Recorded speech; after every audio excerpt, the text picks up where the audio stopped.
Today we're going to talk about how the blue Snaggletooth became the Bossk action figure.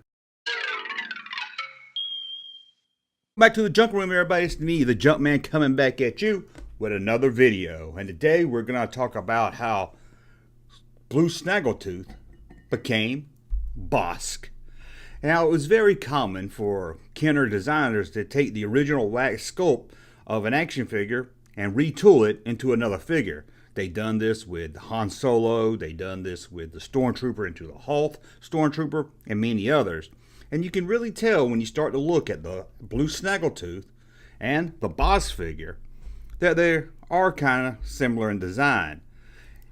Same size, of course, because there's a blue Snaggletooth. It's not a red Snaggletooth.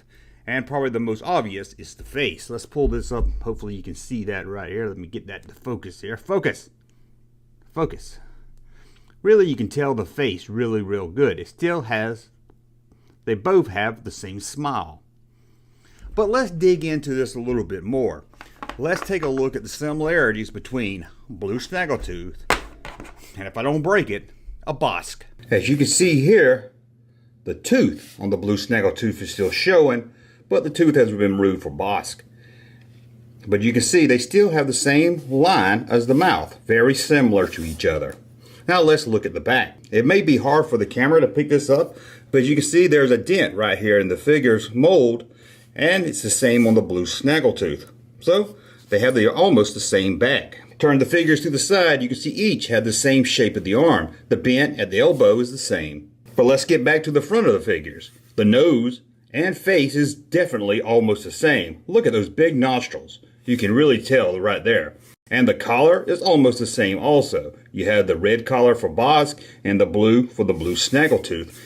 The design is different, but they are basically about the same mold. And although you can't really tell unless you're holding the figure, they both have the same indentation on the back of the leg right here and right here. But again, let's get back to the face. You can look at these two faces and tell that they used the same wax sculpt to make each figure. Now, before you tell me, Junkman, that's some crazy theory you came up with. I mean, maybe it's a coincidence, but no, check out this note that was found with the original wax sculpt of Bossk. This comes from the archives at Kenner. Original wax Bossk, Star Wars 359. Not really sure what the 359 means. 779, which I guess is the month and year 1979. And there it is at the bottom, done over the original Snaggletooth. Now again, this isn't really something different. A note just like the one found with the Bossk was found with a Hoth Trooper, showing that they took the wax sculptor from the original Stormtrooper and turned it into a Hoth Trooper. But I think this is probably the one that people don't really think they look alike until you start looking at them. And again, to me, it's the face that really looks a lot alike. Anyway, let me know what you think. Have you ever noticed the similarities between Bossk and Snaggletooth, or blue Snaggletooth? I guess when it comes to the head, red or blue looks a lot like Bossk. Anyway, let me know what you think about this in the comments below. And until the next video, thumb up this one so I know you like my content. Subscribe to the channel, and we'll talk again soon. Hey, Junkman channel popping though. Thank you, sir, for that unsolicited testimony.